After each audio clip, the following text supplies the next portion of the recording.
So focus runs like a funnel, okay? Good focus. And throughout your consciousness, you have all kinds of thoughts that are going all over the place.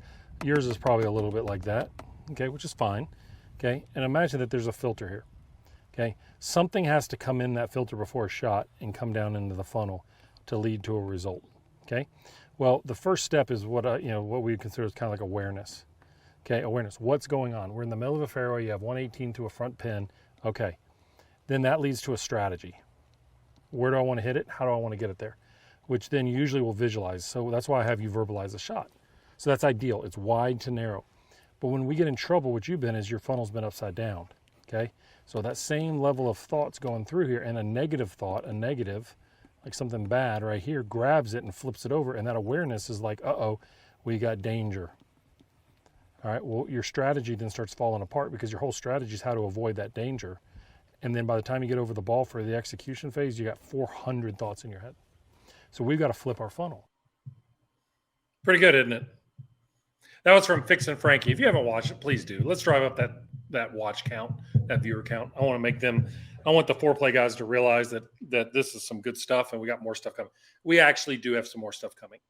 All right. And in the course of 2023, you're going to see us out on the golf course a lot more with some really cool celebrities and people that you can relate to. So be on the lookout. It's coming.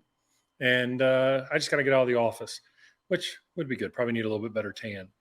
So let's talk about focus. Focus is, have you ever had a day where you got 9 hours sleep, you slept so good, you got up, you exercised, you worked out, you've had a good day, and you just can't pay attention? Okay. I mean, it makes no sense because you've done everything right. You look at your Whoop band, it says you're good, says you got a good night's sleep, all that other stuff, and it ain't there. And then other days where you've been running late, you haven't got any sleep, you had to get up, the dog had to go out all night long, and yet you could focus when you competed. Like, that's the weird thing about focus that many people struggle with, is that the why part of focus doesn't always make sense.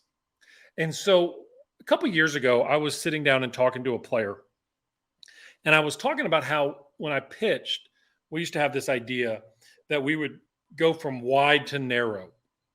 And our job was to repeat it 75 to 120 times in a game, depending on how many pitches we threw. And you'd have to do in the warm-up and the bullpen in between innings and all the other things.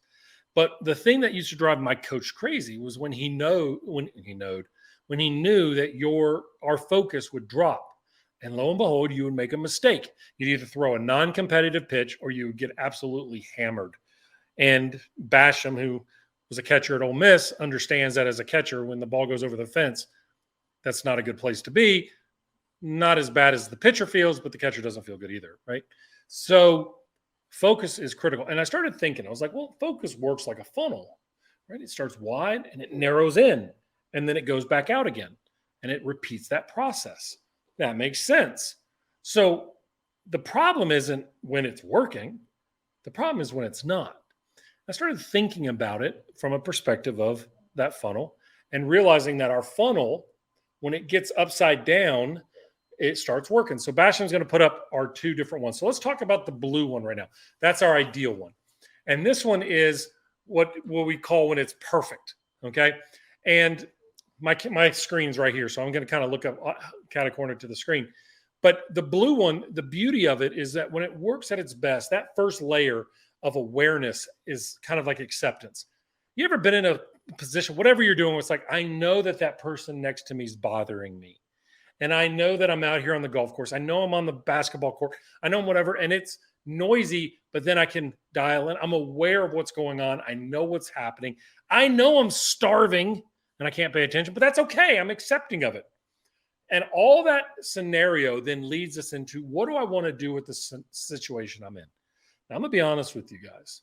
This is the number one place where players break down when it comes to focus. They have a really, really pitiful awareness. They have a very low understanding of what they're feeling and thinking, and they're very judgmental, and it breaks down when it goes to a strategy. But when you're great, that awareness leads to a clear strategy. What do I want to do right here, right now? And then you visualize it and you step into the shot, the pitch, the basketball, free throw, whatever. The thing about this is when you're playing a reactionary sport, like hockey, basketball, football, you have to do it much faster. When you're on a slower, what I call an initiation sport, like pitching, like golf, hitting a tennis serve, so forth like that, you have to work it and you have the time to allow that funnel to work. But when you're playing a reaction sport, that awareness has to happen before each play. I had an NFL quarterback I worked with for many years when he was in college, and this is something that we did. We came to the line of scrimmage. We became aware of what was going on. What's our first read? And he would verbalize it in his head, and he would call it out like he was the offensive coordinator.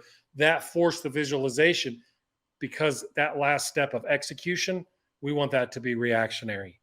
I don't want a lot of cognitive thought there, because here's what happens. When we go to this red one right here, the red one is the negative one, okay? And what happens is that awareness stage says, oh my God, something's wrong. This isn't working. This is not good. There's threat. There's danger.